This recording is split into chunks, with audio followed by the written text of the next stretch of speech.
এবারে আর্জেন্টিনার বিপক্ষে রেফারির সহায়তা প্রদানের অভিযোগ উড়িয়ে দিল ফিফা। সুইজারল্যান্ডের বিপক্ষে ম্যাচে ব্রিল এম্বোলোর লাল কার্ড দেখার ঘটনায় আইএফএবির করা অভিযোগ যেখানে আমলে নিল না বিশ্ব ফুটবলের এই সর্বোচ্চ নিয়ন্ত্রক সংস্থা।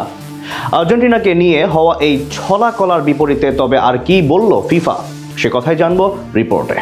ফিফা বিশ্বকাপ শেষ হয়েছে সপ্তাহ 2 হতে চলল, তবে এখনো আলোচনার টেবিলে প্রাসঙ্গিক দ্য গ্রেটেস্ট শো অন আর্থের 23তম সংস্করণ, যেখানে ঘটনায় রটনায় বারে বারে ফিরে আসছে আর্জেন্টাইনদের নাম। বারংবার যেখানে আর্জেন্টিনাকে হেয় প্রতিপন্ন করার চেষ্টায় মগ্ন গোটা দুনিয়ার বিভিন্ন প্রতিষ্ঠান। এরই অংশ হিসেবে বিশ্ব ফুটবলের আইন প্রণয়নকারী সংস্থা ইন্টারন্যাশনাল ফুটবল অ্যাসোসিয়েশন বোর্ড তথা আইএফএবি সদ্য সমাপ্ত বিশ্বকাপের 2টি ম্যাচে ভিআরের ভুল সিদ্ধান্তের কথা নিজেদের পর্যালোচনায় উল্লেখ করেছে, যার মধ্যে অন্যতম ছিল আর্জেন্টিনা বনাম সুইজারল্যান্ডের মধ্যকার কোয়ার্টার ফাইনাল ম্যাচটি, যেখানে সুইস ফরওয়ার্ড ব্রিল এম্বোলো লাল কার্ড দেখায় লিওনেল মেসিরা সুবিধা পেয়েছেন বলে ব্যাখ্যা করে সংস্থাটি।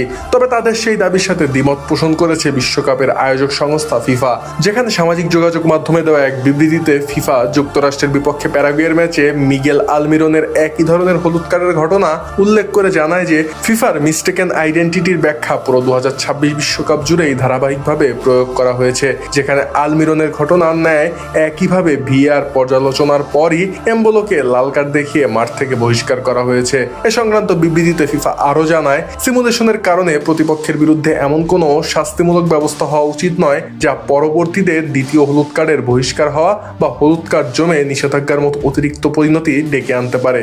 অথচ সেটাই হয়েছে সুইজারল্যান্ডের এম্বোলোর সঙ্গে। ফিফার ভাষ্য, ভবিষ্যতে এ ধরনের বিভ্রান্তি এড়াতে নিয়মটি আরও সুস্পষ্টভাবে পুনর্লিখনের উদ্যোগ নেওয়া হবে।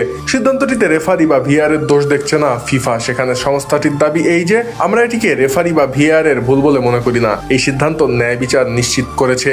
আর আইএফএবির সার্কুলারে দেওয়া মন্তব্য আমরা বিবেচনায় নিয়েছি এবং পুরো প্রক্রিয়ায় তাদের সঙ্গে যোগাযোগ ছিল। তারা নিশ্চিত করেছে এই ব্যাখ্যা বৈধ এবং ইতিবাচকভাবে গ্রহণ করা হয়েছে। সবশেষ বার্ষিক সাধারণ সভায় যেমন আলোচনা হয়েছিল, ভবিষ্যতে ভিআর প্রোটোকল সংশোধনের আলোচনার অংশ হিসেবেই এর আগে আইএফএবি এক বিবৃতিতে জানায় যে মিস্টেকেন আইডেন্টিটি ধারা কেবলমাত্র কোন খেলোয়াড় অপরাধটি করেছেন তা শনাক্ত করার জন্য ব্যবহার করা যাবে।